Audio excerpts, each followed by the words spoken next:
दोस्तों, यह कहानी शुरू होती है एक ऐसे समय में जब दुनिया एक नई तकनीकी दौड़ में शामिल हो चुकी थी। सैमसंग, एक ऐसा नाम जिसे हम सभी अपने फोन, टीवी और फ्रिज के जरिए जानते हैं, एक बार फिर वैश्विक व्यापार की बिसात पर चुपचाप अपने कदम बढ़ा रहा था। लेकिन जैसे ही अमेरिका के पूर्व राष्ट्रपति डोनाल्ड ट्रंप ने एक बयान दिया, जो कंपनियां अमेरिका में मैन्युफैक्चरिंग नहीं करेंगी उन्हें 25% तक का आयात शुल्क देना होगा, वैसे ही इस शांत समुद्र में तूफान आ गया। दोस्तों, वीडियो में आगे बढ़ने से पहले हमारे चैनल को सब्सक्राइब करें और कमेंट में जय हिंद जय भारत जरूर लिखें। अमेरिका की नीति, एशिया की बेचैनी, यह फैसला कोई सामान्य बात नहीं थी। सैमसंग, जो कोरिया की शान है और जिसकी फैक्ट्रियां वियतनाम से लेकर भारत तक फैली हुई हैं, अचानक अमेरिका की इस नई नीति से हिल गई। ट्रंप ने इसे अमेरिका फर्स्ट की सोच से जोड़ा, लेकिन इसके असर सीधे सीधे सैमसंग जैसे कंपनियों पर पड़ने लगे। आप सोच रहे होंगे, अमेरिका की नीति से भारत को क्या फर्क था,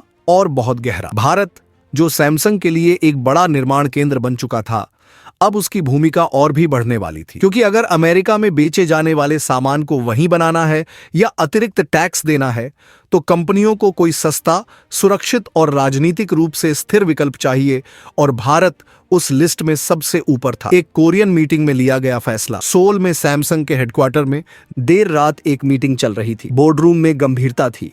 सीईओ ने कहा, अगर हम अमेरिका में टैक्स बचाना चाहते हैं तो हमें उत्पादन का बड़ा हिस्सा कहीं और शिफ्ट करना होगा। वियतनाम की सीमाएं सिकुड़ रही हैं।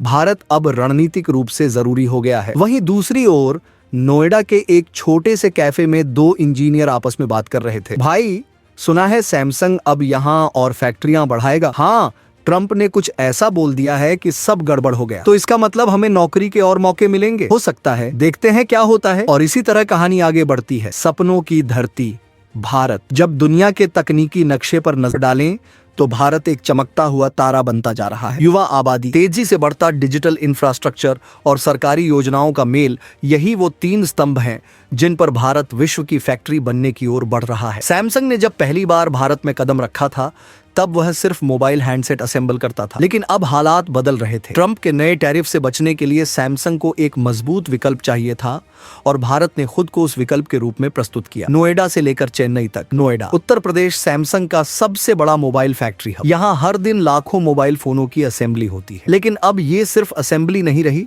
बल्कि R&D, टेस्टिंग और डायरेक्ट एक्सपोर्ट का भी केंद्र बनने लगी। चेन्नई में सैमसंग ने अपने कंपोनेंट्स निर्माण को भी तेज किया। कंपनी ने नए टूलिंग सेंटर खोलने की घोषणा की और स्थानीय इंजीनियरों को ट्रेनिंग देने का अभियान चलाया। एक स्थानीय कहानी, आइए सुनते हैं विशाल कुमार की कहानी। नोएडा के एक छोटे कस्बे का रहने वाला विशाल, जिसने इंजीनियरिंग करने के बाद कई महीनों तक नौकरी की तलाश की। एक दिन उसके मोबाइल पर एक मैसेज आया। सैमसंग ने प्रोडक्शन लाइन सुपरवाइजर के लिए नौकरी की घोषणा की है। वह इंटरव्यू देने गया और कुछ ही हफ्तों में उसका सिलेक्शन हो गया। मुझे नहीं पता था कि एक दिन मैं दुनिया की सबसे बड़ी मोबाइल कंपनी के लिए काम करूंगा, विशाल मुस्कुराते हुए कहता है। भारत सरकार की योजना make in India PLI scheme 2014 में शुरू की गई मेक इन इंडिया योजना आज अपने पूरे जोश में है। लेकिन बात केवल नारे तक नहीं रुकी। भारत सरकार ने PLI यानी प्रोडक्शन लिंक्ड इंसेंटिव योजना के तहत कंपनियों को प्रोत्साहन देना शुरू किया, यानी जो जितना बनाएगा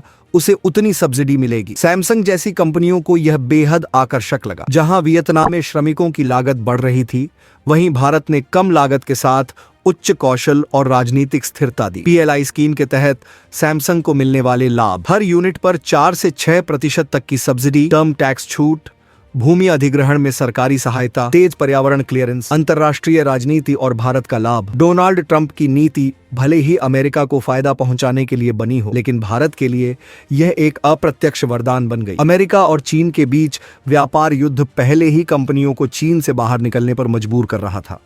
अब जब अमेरिका खुद सख्त हुआ तो कंपनियों को वैकल्पिक देशों की तलाश करनी पड़ी, और भारत उस सूची में सबसे ऊपर था। एप्पल, शाओमी और अब सैमसंग सभी भारत में उत्पादन बढ़ा रहे हैं। यह बदलाव महज एक आर्थिक नीति नहीं, बल्कि एक वैश्विक शक्ति संतुलन की शुरुआत थी। कहानी अभी बाकी है। सैमसंग के इस निर्णय ने भारत में न केवल नौकरियां बढ़ाई, बल्कि भारत की छवि को वैश्विक मंच पर और भी मजबूत कर दिया। लेकिन क्या ये बदलाव स्थायी होंगे? क्या भारत लॉजिस्टिक्स, स्थायित्व और गुणवत्ता के स्तर पर वियतनाम और चीन से मुकाबला कर पाएगा? सैमसंग को ट्रंप का बड़ा झटका। भारत पर भी आंच भाग 3, नौकरियों की बहार या तकनीकी चुनौतियां। नया सवेरा, नई संभावनाएं। 2025 की शुरुआत में जब सैमसंग ने भारत में अपने विस्तार की घोषणा की तो देश के तमाम औद्योगिक क्षेत्रों में एक नई हलचल देखने को मिली। रोजगार बाजार, जो कुछ समय से मंदी की मार झेल रहा था, अचानक रफ्तार पकड़ने लगा। सरकारी आंकड़ों के अनुसार केवल 6 महीनों में मोबाइल उत्पादन क्षेत्र में करीब 30,000 से अधिक प्रत्यक्ष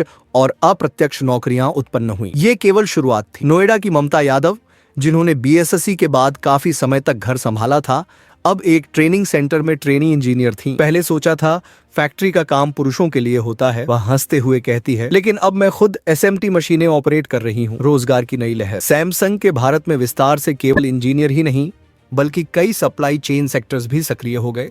लॉजिस्टिक्स कंपनियां, packaging units, component suppliers, field service engineers. हर एक मोबाइल जो भारत से अमेरिका या यूरोप जाएगा, उसके पीछे दर्जनों भारतीय श्रमिकों का योगदान होगा। लेकिन कहानी इतनी सरल नहीं थी। तकनीकी चुनौतियों का सामना। भारत में मोबाइल बनाना और उसे वैश्विक मानकों पर खरा उतारना दो अलग बातें हैं। कुछ प्रमुख चुनौतियां थीं। गैप। हर इंजीनियर असेंबली लाइन पर काम करने के लिए प्रशिक्षित नहीं था। Inventory delay. भारत में कुछ कंपोनेंट्स समय पर नहीं पहुंचते थे, जिससे उत्पादन बाधित होता। Stable power supply. ग्रामीण क्षेत्रों में फैक्ट्रियों के लिए पावर कट्स बड़ी समस्या बने हुए थे। गुणवत्ता नियंत्रण QC। वैश्विक गुणवत्ता स्तर को बनाए रखना भारतीय मैन्युफैक्चरिंग के लिए एक कड़ी परीक्षा थी। सरकार और सैमसंग की जुगलबंदी। इन चुनौतियों को हल करने के लिए एक बड़ा कदम सरकार और सैमसंग दोनों ने उठाया, स्किल इंडिया टेक्निकल यूनिट। इसमें भारत के इंजीनियरों को कोरियन विशेषज्ञों द्वारा प्रशिक्षित किया गया। उदाहरण, बेंगलुरु में स्थापित किया गया एक इंडस्ट्रियल टेक्निकल ट्रेनिंग सेंटर, जहां एसएमटी मशीन, QC उपकरण